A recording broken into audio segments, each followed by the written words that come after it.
여기나. 안녕하세요. 결혼 30년 차 된 아줌마입니다. 올해로 50대 중반에 접어든 저는 결혼을 일찍 해서 아들 2명이 있습니다. 지금 남편과는 정말 드라마처럼 만났습니다. 저는 시골에서 6남매 중 넷째로 태어났고 위로 오빠 2, 언니 1가 있고 아래로 여동생이 2 있어요. 저희 아버지가 마을의 이장님이셔서 가난하게 자라지는 않았지만 농사를 짓는 부모님 따라 일을 많이 도와드렸어요. 그런 영향력으로 성인이 되자마자 저는 시골을 벗어나 도시에서 일을 하며 살고 싶었고 멀리 떠난 타지에서 미용을 배워 미용실에서 일을 하기 시작했어요. 당시 여자 혼자 독립해서 사는 모습을 안 좋게 보는 여러 시선들이 있기도 했고 마침 그 지역에 작은아버지께서 거주하고 계셔서 작은아버지 댁에 얹혀 살면서 일을 다녔죠. 그렇게 저는 꽤 능력 있는 샵 사장님 밑에서 같이 일하며 언젠가는 내 샵을 차리리라 꿈꾸며 살고 있었습니다. 당시 80년대 후반이라 사회적으로 운동한다는 학생들이 많았잖아요.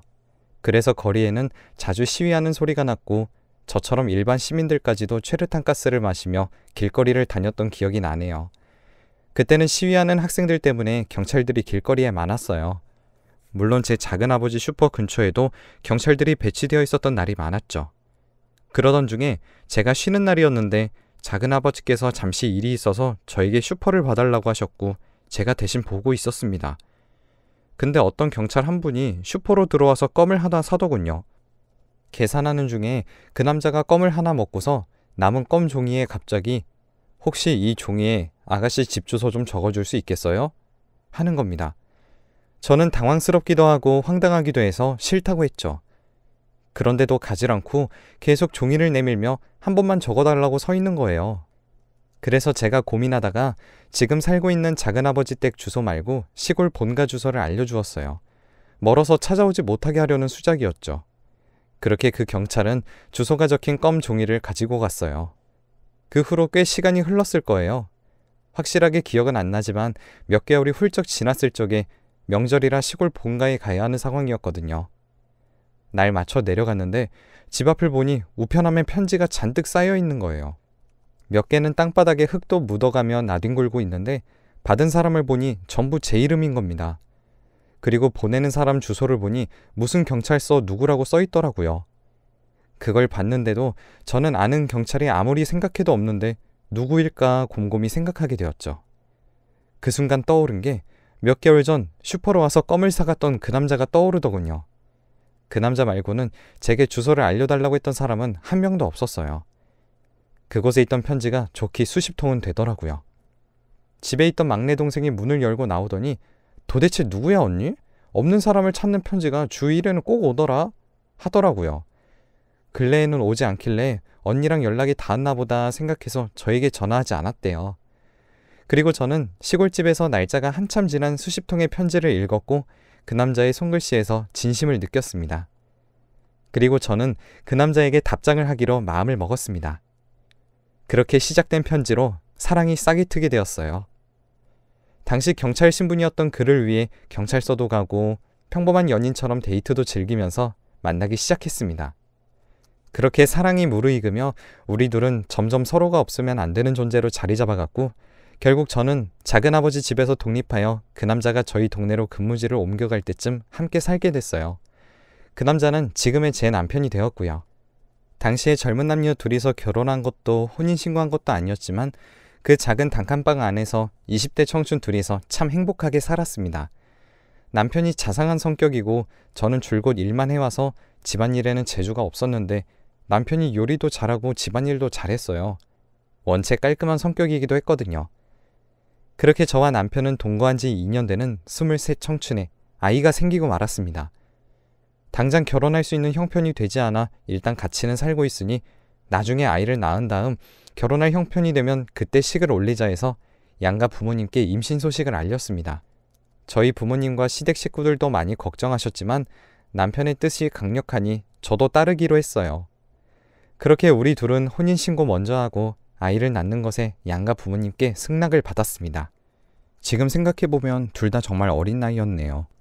저도 만삭이 되기 전까지는 계속 일을 하려고 했지만 혹시라도 무리하다가 아이가 잘못되기라도 하면 어쩌나 하는 생각에 잠시 일을 중단하기로 하고 집에서 태교에만 전념했고요. 남편은 잘 다니던 경찰 일을 때려치고 다른 일을 하기 시작하더군요. 그러면서 일용직을 전전하며 하루 벌어 하루 먹고 살아도 만삭인 제가 먹고 싶다 하는 건 다 사줬어요. 나중에 쌍둥이 아들을 낳고 나서는 본격적으로 택시기사 일을 하기 시작했어요.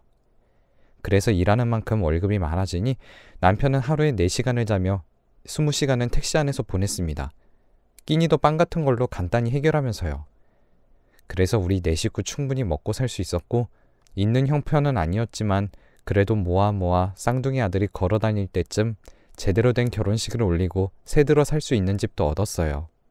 그렇게 4가족 단란하게 살다가 저희 부부도 애들 키우며 30대에 접어들었고 아이들을 유치원에 보낼 수 있어 저는 다시 일을 시작했죠. 그때부터 저와 남편은 맞벌이를 시작했습니다.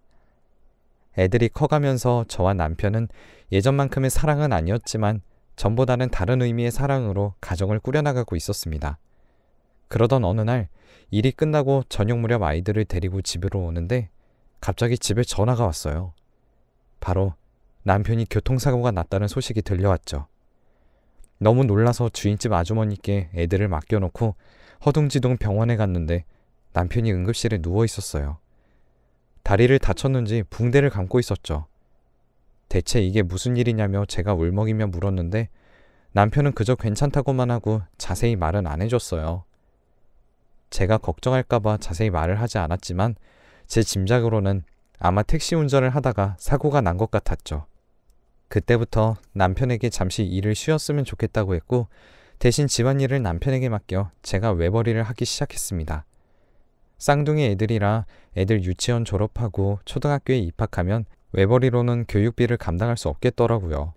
물가는 점점 올라가고 외벌이로 버는 환경이 버거웠지만 자식들 예쁘게 커가는 모습을 보는 것으로 만족하며 열심히 일을 하며 버텼습니다. 근데 너무 무리했었나 보더라고요. 언제는 제가 일을 하다가 쓰러졌는데 그때 기억이 잘 안 나지만 눈 떠보니 병원이었고 남편과 애들이 옆에 있었어요. 어떻게 된 일이냐고 물어보니까 남편이 저보고 너무 무리하면서 아침부터 밤까지 일하다 보니 과로해서 그런 것 같다고 의사가 그러던데 쓰러지면서 뒤통수가 땅에 부딪히는 바람에 뇌진탕이 왔다고 하더군요. 그래서 회복까지 1달 정도 병원에 입원해야만 했어요. 당분간은 무리하면 안 된다고 해서 그 당시 가지고 있는 돈 탈탈 털어 남편과 상의 후 지방으로 이사 가기로 했고 그렇게 터를 옮겼어요. 이사 가서도 일을 해야 했기에 완전히 회복이 안 돼도 일자리를 구해야 했어요. 나중에는 혼자 돈 버는 제가 안쓰러웠는지 남편은 다리가 나아지면서 일을 하려고 찾아보니까 남편이 마땅히 할 수 있는 일이 운전밖에 없어서 다시 택시 일을 시작하게 되었죠. 그러던 어느 날 우리 가족은 TV에 나오던 대전 엑스포로 주말 여행을 떠나게 되었어요. 일상 속의 기분 전환도 필요했고 무엇보다 아들 둘이 가자고 떼를 썼기 때문에 저희 부부는 선택권이 없었어요. 무조건 쌍둥이 아들이 가자고 하면 가야 했죠. 그래서 기차를 타고 엑스포로 가서 이것저것 구경도 많이 하고 신기한 전시회도 보고 맛있는 군것질거리도 먹으며 즐거운 시간을 보냈어요. 그때 남편이 애들 둘 손을 잡고 걸어 다녔죠. 그런데 좀 걷다가 뒤를 돌아보니 남편 손엔 애들이 없고 남편 혼자 있는 거예요. 그때 엑스포엔 수많은 인파가 몰렸는데 사람들 속에서 아이들의 손을 놓친 것 같았어요. 그래서 남편에게 우리 애들 어딨어? 라고 물으니 아까 엄마한테 간다고 했는데? 이러더라고요. 그 당시 쌍둥이 애들은 초등학생이라 다행히 말도 잘하고 집 주소도 기억하니 저는 심장이 내려앉는 듯한 기분을 느꼈지만 별일 없을 거라 생각했어요. 그래서 근처 관계자분에게 이러한 일이 있었다고 하니 미아보호소로 한번 가보라고 하더라고요. 그래서 저와 남편은 놀란 가슴을 애써 진정시키며 미아보호소로 갔습니다. 제 인적사항과 남편의 인적사항 그리고 애들의 인적사항까지 다 말해주니 조금만 기다리라고 하더라고요. 아이가 보호소로 올 가능성이 크다며 안내방송을 해드리겠다고 해서 저와 남편은 두 손 꼭 잡으며 기다림의 시간을 가졌어요. 그때 1분이 1시간 같았습니다. 그 지옥 같은 시간이 1시간, 2시간, 어느덧 엑스포 마감하는 시간이 다가오자 저와 남편은 발을 동동 구르며 사태가 심각해졌다는 걸 느꼈죠. 저는 남편에게 애들 손을 놓치면 어떡하냐고 구박을 했고 제 눈에선 눈물이 나왔습니다. 그 당시엔 저와 남편은 핸드폰도 없었고 애들도 마찬가지였거든요. 유괴 사고도 많이 발생했던 시기라 시간이 지날수록 저희 불안감은 더욱더 커져만 갔어요. 쌍둥이들은 그날 끝내 미아보호소에 오지 않았습니다. 이대로는 집에 갈 수 없어 근처 여관에 방을 구해 하룻밤을 자고 그 다음날 아침 다시 미아보호소에 찾아갔어요. 그날 또 아침부터 저녁까지 하루를 꼬박 기다렸건만 제 아들의 소식은 들을 수 없었습니다. 이대로 아이들을 영영 못 보게 되는 건가 하는 불안감과 절망감이 제 머릿속을 채우기 시작했죠. 하루 더 있는다고 해서 아이들이 돌아올 건 아니니까 보호소에 저희 집 주소와 집 전화번호를 적어드리며 저희 아이들이 오면 꼭 좀 연락을 달라고 신신당부를 하고 미아 보호소를 떠났습니다. 그리고 근처에 있는 파출소로 가서 실종신고도 해두었고요. 그 일이 생기고 지금 20년이라는 시간이 지났습니다. 20년 동안 집 전화는 단 한 분도 울리지 않았으며 저희 아들 생사는 알 수가 없었네요. 지금쯤 살아있다면 20대 후반일 터인데 살아있었다면 경찰서나 보호소를 통해 저에게 연락이 오는 것이 당연했습니다. 그렇게 1년, 10년, 20년 그 시간을 어떻게 보냈는지 지금도 가슴이 타들어갑니다. 남편과 저는 매일 자신을 탓했고 그날 여행만 가지 않았더라면 그날 그냥 근처 공원에 가서 산책만 했더라면 남편이 애들 손을 꼭 잡고 놓지 않았더라면 하는 후회들로 20년이라는 긴 시간을 보내왔습니다. 저와 남편은 어느덧 50대가 되었고 이제는 쌍둥이 아들이 죽었다고 생각하며 가슴에 묻었습니다. 하루하루를 그냥 목숨이 붙어서 그냥 산다는 느낌으로 살았네요. 그러다 어느 날 저희 집 화장실 리모델링 공사를 맡기게 되었습니다. 업체는 전봇대에 붙어있는 전단지를 보고 연락을 했어요. 연락을 하고 약속 시간을 잡아 저희 집에 타일 시공하시는 분이 왔는데 건장한 20대 후반의 남자 2명이 와서 친절하게 설명을 해주는 겁니다. 샘플 타일도 보여주고 시공 사진도 보여주며 이렇게 저렇게 해서 이렇게 하겠다고 싹싹하게 설명을 하는데 젊은이들이 고생이 많구나 싶더라고요. 그러면서 자연스럽게 제 아이들도 생각이 났어요. 제 아이들도 딱 또래 정도의 나이일 것 같았거든요. 그래서 그 젊은 동갑내기 사장 2명한테 저희 집 화장실 공사를 맡기기로 하고 견적서를 받고 공사 대금을 입금하려고 했어요. 그런데 견적서에 적힌 이름이 20년 전 잃어버린 제 아들의 이름이랑 똑같은 겁니다. 저는 순간 가슴이 떨렸고 그 2명의 남자에게 저기 입금자 이름이 정재우 씨인데 혹시 옆에 계신 남자분 이름은 정민우 씨인가요? 라고 용기를 내어 물었습니다. 그 건장한 20대 사장 2명은 깜짝 놀라더니 커진 눈동자로 저 이름을 어떻게 아세요? 라고 하는 겁니다. 그래서 제가 혹시 20년 전에 대전 엑스포 라고 운을 띄우니 그 2명은 엄마? 라고 하며 떨리는 목소리로 저에게 물었습니다. 저는 아들? 이라고 말하는 순간 그 2명의 남자는 지금까지 어디에 있었냐며 눈물을 흘리더군요. 제가 지금까지 50살 넘게 살면서 가장 심장이 크게 뛰고 그렇게 감동을 받은 적이 없었을 겁니다. 지금 다시 생각해도 그때의 벅찬 기분은 말로 설명할 수가 없네요. 아마 이산가족을 상봉한다면 이런 느낌이겠죠? 그때 옆에 저희 남편도 있었는데 두 아들을 서로 껴안으며 눈물만 1시간쯤 흘린 것 같네요. 서로 놀란 가슴에 남편이나 저나 그리고 쌍둥이 2 아들. 말문이 막혀 말도 제대로 못하고 소리내어 울었죠. 겨우 진정을 하고 자초지종을 물어봤습니다. 20년 전 엑스포에서 어떻게 되었냐고 왜 미아 보호소에 오지 않았냐고 물으니 그 당시 8살이었던 아이들은 아빠 손을 놓치게 되자 그 자리에서 가만히 있었다고 합니다. 그래서 그 자리 가만히 있으면 엄마 아빠가 우릴 찾으러 오겠지 라는 단순한 생각에 1시간 정도 그 자리에서 기다렸대요.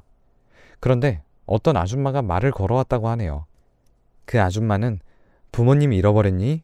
라고 물어보고 아들들은 네 라고 하자 아줌마만 따라오라며 걱정하지 말라고 했다고 합니다. 그래서 저희 아들 2명은 그 아줌마를 따라갔고 그 아줌마 차에 타서 아줌마 집으로 갔다고 하네요. 이게 말이 되는 소린가요? 남의 집 귀한 아들을 발견했으면 보호소나 경찰서에 연락을 하는 게 당연하지 않나요? 그 여자는 당시 남아선호 사상이 간절했던 시대라 저희 아들 2명을 자기 자식으로 키울 생각을 가지고 있었나 봅니다. 그래서 그 여자의 집에서 초등학교를 지내게 되었다고 하네요.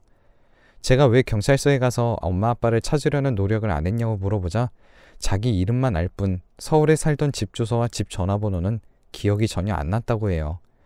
그리고 8살인 어린 나이에 경찰서를 가서 부모를 찾을 생각은 전혀 못했다고 합니다. 그 아줌마가 워낙 잘 챙겨주고 엄마 아빠는 잠시 여행을 갔다고 하며 성인이 되면 찾아온다는 말을 하니 어린 마음에 그렇구나 하고 넘기고 저희를 기다렸다고 하더라고요. 순진하고 착한 8살이었던 아들들은 그 말만 믿고 그냥 그렇게 중학교도 졸업하고 고등학교도 졸업하게 된 것이죠. 그렇게 커가면서 자연스럽게 모든 사실을 깨우치게 되었고 성인이 되고 군대를 다녀온 후 본격적으로 친모를 찾아야겠다는 생각을 했대요. 어렴풋이 기억나는 건물들을 중심으로 옛날에 지냈던 곳이 서울의 은평구란 사실을 알게 되었고 그곳으로 거처를 옮기고 막노동과 잠일을 하다가 기술을 배워야겠다는 생각에 타일 기술을 배웠다고 합니다. 그렇게 쌍둥이 아들 2녀석이 같이 팀으로 일을 하게 되었던 것이었죠. 어릴 때 살던 동네에서 일을 계속하다 보면 어쩌면 친모를 찾을 수 있다는 희망만 가진 채요. 그렇게 하다 전봇대에 화장실 리모델링 전단지를 붙이게 된 거고 그걸 제가 보고 연락을 하게 된 것이었죠. 하늘이 도운 걸까요? 20년간 죽었다고 생각했던 쌍둥이 아들을 다시 만나니 저는 이제 죽어도 여한이 없습니다. 지금까지 저희 아들을 데리고 가서 키워줬던 아줌마도 마냥 욕할 수는 없었어요. 물론 그 여자도 잘못을 하긴 했지만 그래도 저희 아들 2명 모두 고등학교 교육까지 잘 마치게 해주었고 아들들의 말을 들어보면 정말 친자식처럼 잘 대해주었다고 해요. 그래서 시간을 내서 그 아줌마라는 사람을 한번 만나 뵙기로 했습니다. 그리고 2 아들들과 같이 살기로 했고요. 남편과 저는 이제 남은 시간이 30년도 남지 않았는데 20년이라는 시간을 잃어버린 만큼 남은 인생은 제 아들 얼굴 매일 보고 살 겁니다. 아들 2 장가가는 것도 보고 손주도 보고 그렇게 평범하게 살다 가고 싶네요. 혹시나 아이를 잃어버린 분들이 계실지 모르겠지만 희망을 잃지 마시고 꾸준히 찾는 노력을 계속하세요. 그러다 보면 저처럼 우연히 하늘이 도운 것처럼 재회하는 날이 오게 될 겁니다. 전 정말 하늘이 절 도운 것 같네요. 제가 만약 다른 동네로 이사를 갔으면 평생 아들을 못 보는 거잖아요. 저도 혹시나 하는 마음으로 애들이 어릴 때 살던 그 동네에서 20년 넘게 살고 있었거든요. 평생 감사하는 마음을 갖고 남들에게 베풀며 살겠습니다. 한 많았던 제 인생, 이제 꽃 좀 피워도 되겠죠?